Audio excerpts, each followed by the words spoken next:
Es nezinu, kā ir ar televīziju, bet bez radio droši vien, ka neviens nevar iedomāties savu dzīvi. Es tā skaitā. Un redz, Rīgā un visā Latvijā ir ļoti daudz radiostaciju. Arī Rīgas Paula Stradiņa universitātes studentiem ir sava radiostacija. Runā skaļāk, kur starp citu šefo mūsu pašu SEM laboratorijas Dainis.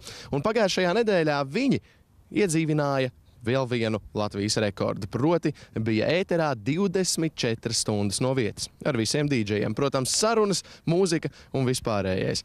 Ielūkosimies šajā notikumā.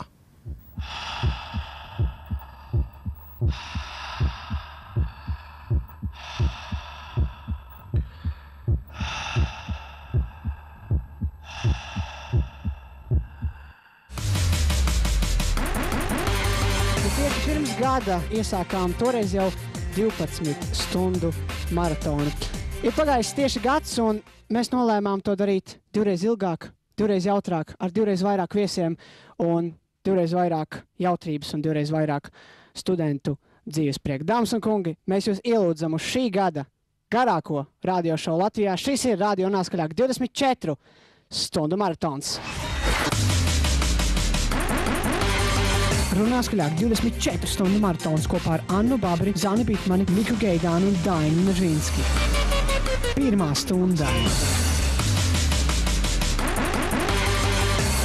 Nu ko, dāmas? Šis mirklis ir klāt! Beidzot! Mirklis, kuru mēs gaidījām mēnesi, 2 mēnešus, ir klāt. Tomēr neticami šķiet, ka toreiz pēc 12 stundām Lainis man teica, Zana, tu atceries, ka tu toreiz teici? Es teicu, nē, neatceros, tu teici. Ja mums būs 24... Nē, kā teici? Vajag vienkārši 24. Ja mēs izturēsim šo līdz galam, tad mēs taisīsim nākamgad 24 stundu maratonu. Tad pateic vārdu čista. Tiks skrien nemanot. Laiks skrien nemanot. Man liekas, mēs izturēsim. Jo Zana jau man te neatļāva. Zana, mums ir laiks. Man nepārtraukt. Ok, visas vairs negribu runāt. Zana, tagad tu vari teikt. Viss Dainis tagad nerunā. Es nerunāšu. 24 stundas klusum. Programma, ja? Tā mums nāks viena pamatīga mūzikas blice. Jā. Bet ne tieši tādā cilvēku grupas ziņā, bet tieši tajā skaņa ziņā, jo būs tādi pamatīgi improvizācijas gabali no Eduarda puses. Eduards Laķis būs te mums studijā, kurš mums te taisīs muzikāls brīnums, pa kuriem es sīkāk galīgi nemāku izstāstīties, pat nezinu, kā sauc tās ierīces, kas šeit būs. 2:21 pareizs laiks, šis ir Radio Nāskaļāk. 24 stundu maratons. Maratons. Un tūlīt mēs lasīsim jūsu bakalaura un kursa darbu tvītus. Tā, ok, tagad ir pareizs laiks 4:01 minūtes, un tagad es izdarīšu to, ko es apsolīju. Es jums ļoti daudz nestāstīšu, bet piedaloties talantu konkursā Taurenis, Rīgas Saņu universitātes tāds talantu konkurss, viņš bija tāds pagājušajā nedēļā. Man izdevās nodziedāt O Sole Mio, un ļoti daudz cilvēku gribēja šo dziesmu dzirdēt vēlreiz. O Sole Mio, stan fronte a te. O sole mio, o taure mio, o sole mio, stan fronte a te. Stan fronte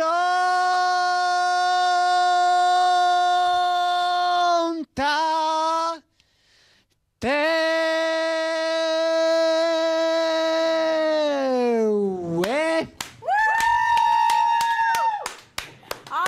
Studijā!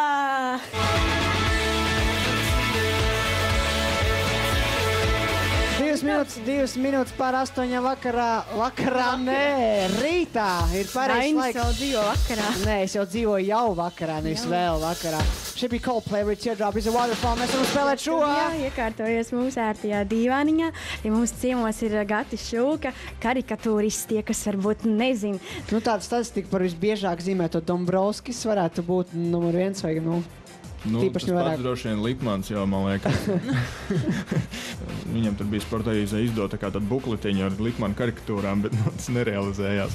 Bet, tagad jau vēl nākušas klāt par šito laiku. Nezinu, varbūt tas kādreiz realizēsies. Es neesmu skaitījis, cik viņas ir, bet jā, daudz. Daudz. Pie mums studijā ir sociāla antropologs Klaus Sētulnieks un kultūras nozares pārstāvs Denis Hanavs. Tā kā sveiciens jums šeit studijā. Kultūra jau ļoti plašs jēdziens. Mēs droši vien te varētu norunāt līdz 24 martām beigām. 4 stundām par to, kas ir kultūra. Bet antropoloģijā kultūra ir faktiski visas lietas, ko cilvēki iemācās dzīvojot sabiedrībā. Man blakus sēž lingviste Dita Liepa. Ja, mēs vakardien plānojot, veidojot ģenerālu mēģinājumu ar Annu divi tā pašķirstījām nedaudz jūsu izdoto grāmatu Latvijas preses valoda, kur ir aprakstīts nevis kā pamācība žurnālistu valodā, bet tieši kāda tā valoda ir. Mediji ir kļuvuši, protams, ļoti interesanti, un valoda ir ļoti dažāda, ļoti tāda eklektiska, moderna, mūsdienīga. Varētu teikt arī, ka reizēm tā balansē uz tādas ļoti plašas sarunvalodas robežas, un ir ļoti daudz tieši šādas sarunvalodas tendenci, ko varbūt mēs pat ikdienā neizjūtam, bet praktiski tā dzīvā valoda, kādā mēs runājam, tāda arī tā tiek pārnest uz mediju valodu. Pie mums, neskatoties uz nelabvēlīgajiem laikapstākļiem, ir ieradušies vokālās grupas Frāmest pārstāvji Jānis, Elīna un Mikls. Svaigākais, par ko es noteikti gribētu ar jums parunāties, ir jaunais Vilnis, kas teju tuvojas. Jūnijas jau ir klāt, un jūlijas arī jau tūliņ būs klāt, un tad jums liela darbi priekšā. Pastāstiet, kā jūs jūtaties attiecībā pret to, ka tieši jūs esat pārstāvji Latvijai šajā konkursā? Zini, ko? Jūtamies labi. Jūtamies labi, jo kā tu minēji, darba būs daudz, bet darba ir joprojām daudz, un es ļoti ceru, ka darba arī būs pēc šī notikuma daudz. Tagad es tev vēlēs uzdot tādu jautājumu. Teiksim, šeit šobrīd atrodies radio runā skaļāk studijā, un redz arī šeit šīs olu kastes, teiksim, te tā salikts apkārt mums, un tavuprāt, ko šīs olu kastes varētu, teiksim, izbīdīt, teiksim, saistībā ar to, kā es skatos uz šo radiostaciju? Runāt skaļāk vispār lektoriem, jums komunikācijas zinātnē ir bakalauram. Jūs ar Dainim, Zanai, visi viņi jautā. Jūs jautājat, priekš kam tas ir vajadzīgs, ja jums pretīm nākošie pavisam savādāk domā. Tu uzdod pats savu jautājumu. Jā vai nē? Šis wow. Ļoti labi. Nikos reiz redzēja, ka pretī sēž profesionālis.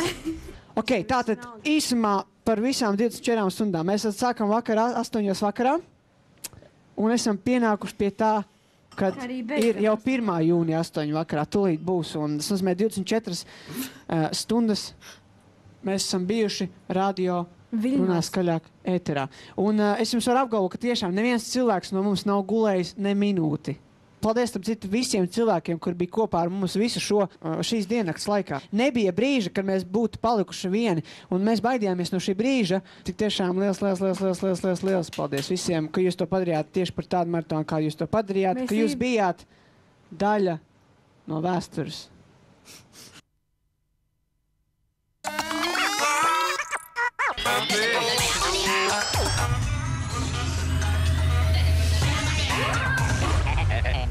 Oh,